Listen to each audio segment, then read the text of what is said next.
Girlfriend of 2 years cheated with my neighbor and now lives there. About a month ago, I ended my relationship with my girlfriend of 2 years. She began going back to school a few months ago and has been carpooling with a man from her area to go to and from classes. He claims to be an expert at manipulating people and circumstances the first time I meet him, which I find to be true. Since the beginning, I had a negative opinion of him and had informed my girlfriend that I believed he had terrible intentions and that he had a thing for her. She claims that he is not her type and that they are just friends. I make the decision to refrain from being the controlling kind and to put my faith in her. Forward to our anniversary, and she calls out of work claiming her back is hurting, but ends up performing a side job with her neighbor instead of going to her office.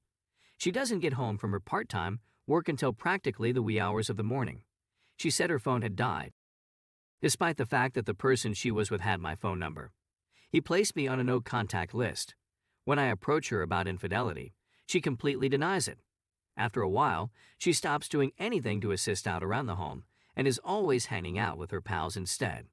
It's Halloween a couple of days after our anniversary, and she asks me to go out and purchase pumpkins and wine so that we may carve pumpkins together. She's dressed in a terrible Halloween costume, and while we're driving home, she receives a text informing her that she's been invited to dinner and that I'm not. So I offer her an option, and she expresses her desire to be dropped off at the neighbor's house. So I put her there only to pick her up later, since she is clothed in newspaper and it is pouring, and I have just returned from 3 grocery shops in search of pumpkins.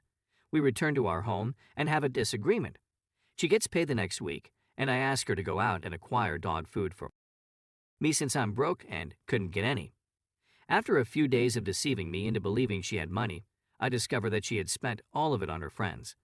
When I discovered she had spent $300 of my money, I ejected her from the house. She's now 6 homes down the street. In order to get out of my neighborhood, I had to drive by his home. By the way, he lives with his parents. I've lately learned that he simply wants to be friends with me. I've only spoken to her on the phone once since we ended our relationship. She contacts me to inform me that someone has while she is at work. I informed her that they were probably under the impression that she was of dubious morals. Thus, they were probably okay with it. She put a stop to my progress. Story 2. Caught my husband of 22 years cheating. I realized that my spouse of 22 years had been having an affair the week before Thanksgiving. In the preceding several months, I had noticed a few inexplicable occurrences, so I examined his text history, really simply to set my mind at ease, and it was all there. Our relationship is filled with expressions of affection, pet names, plans for get-togethers, and grievances about one another. Not only that, but it happened within the preceding 24 hours. It was only when I confronted him with the information I had learned about his relationship that he acknowledged to having an affair. He said that the relationship began in February 2020 and had been continuing on since then. That's a period of 1 year and 9 months. I was really taken aback. I knew she was a colleague with whom he had a friendship, but I trusted him and never imagined he would go so far as to cross the line. Following the incident, he went to meet her and informed me that he had stopped the relationship because he only ever wanted to be with me. He said that the only reason he was with her was because she made him feel desired.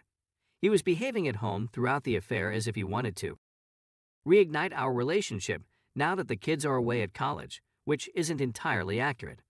We were going on dates with each other and creating more time for one another. However, in his messages, he said that we were living together like roommates. The fact that I've never done anything like that with housemates surprises me. To put it another way, he was dating both of us at the same time. I didn't really think the affair was finished, so I used Find My iPhone to hunt him down, and he continued to visit her for the next 3 weeks after that. He took her out to dinner and a performance both Friday and Saturday nights the weekend before Christmas, one of which was a double date with another employee on the Friday and Saturday before Christmas. On Sunday morning, when he left the house on what he said was an errand and headed straight for her house, I finally admitted that I knew everything. As a result, he ended his relationship with her once again, allegedly, due to the fact that they had a lot of things to discuss. The meeting lasted 5 hours in total, and now he's stating that he wants to work through this with me in order to repair our relationship. As soon as I bring up the fact that he was seeing her as recently as 2 weeks ago, he argues that those encounters were no big issue, since they didn't have sex, and that the relationship was really winding down on its own. He said that they were mostly discussing their personal relationship issues. The writings I had seen 3 weeks previously did not seem to indicate that anything was coming to an end. As a result, I'm now attempting to figure out what to do. He seems to be earnest in his desire to correct the situation, and he has promised to go to therapy. He tells me on a regular basis how much he loves me and that I am his full universe, and I believe him when he says this. I haven't seen him with her yet, and he's been very cautious to keep his whereabouts under wraps for the last several days. I, on the other hand, feel entirely cut off from him. I can't bear to look him in the eyes, and I don't want him to touch me. I'm afraid I'll never be able to trust him in the same way again. The only thing that has prevented me from leaving or evicting him is my desire not to break his heart in the process. Yes, you did read it correctly. I'm completely stunned right now. Story 3. I had an affair with a co-worker and now she won't leave us alone. We've had a difficult road to travel, but we're making progress toward reconciliation. Because it was a co-worker, the first move was to resign from his position. This was the very bare least he needed to do in order to even contemplate talking to me. Even though I'd expressed concern about her being too close to me on various occasions, she had insisted that they were only friends. He was asked to alter his phone number, which he agreed to do. If she didn't leave us alone and stop contacting us, I threatened to report her to the police for harassment. In Australia, harassment is classified as a civil matter, and you can get a court order ordering them to leave you alone. All of my husband's text message history was deleted, so I have no idea what they had said to each other. When her husband went into work to drop off his laptop and other belongings, she hid out the front and waited to talk with him. When she asked him to leave him alone, he informed her it was over. Following that, we have a week of sobbing and working out to see if we can even rescue this situation. As soon as I return to work, she appears outside my kid's school on the Friday of the following week in an attempt to ambush my husband, since she knows he picks up our son. It is her request that he not notify me since she does not want me to contact the police as a result of this. She tells him that she loves him and that she will be waiting for him when he gets back. Specifically, she wants to know whether she may drop off the Christmas gift she purchased him to our home for him. He tells her I wasn't there, but this is what he says, that even if things don't work out between me and him, he will not go to her, that he will tell me, and that she should leave us alone. She had promised herself that she would never contact him again. My spouse informs me right immediately and then goes into a panic episode for a few minutes. He said he felt as though he had been ambushed and that he had lost control. It had a significant impact on him and brought home just how terribly he had screwed up our lives. He was quite sorry, and he was certain that he had been forceful enough that she would not approach him in the future. The two of us continue on with our lives, starting with MC and moving towards reconciliation. We have our good days and bad days, and then we get to spend the Christmas holidays together as a family. It's difficult, and to be honest, I still think about the infidelity on a daily basis. It's the first thing that comes to mind when I wake up in the morning, and it strikes me when I'm at my most vulnerable. My spouse, on the other hand, is being responsible and is responding to any inquiries I may have. We're putting in the effort with MC and attempting to make it all come together. She messaged him on Facebook a couple of days ago, just to see how he was doing along.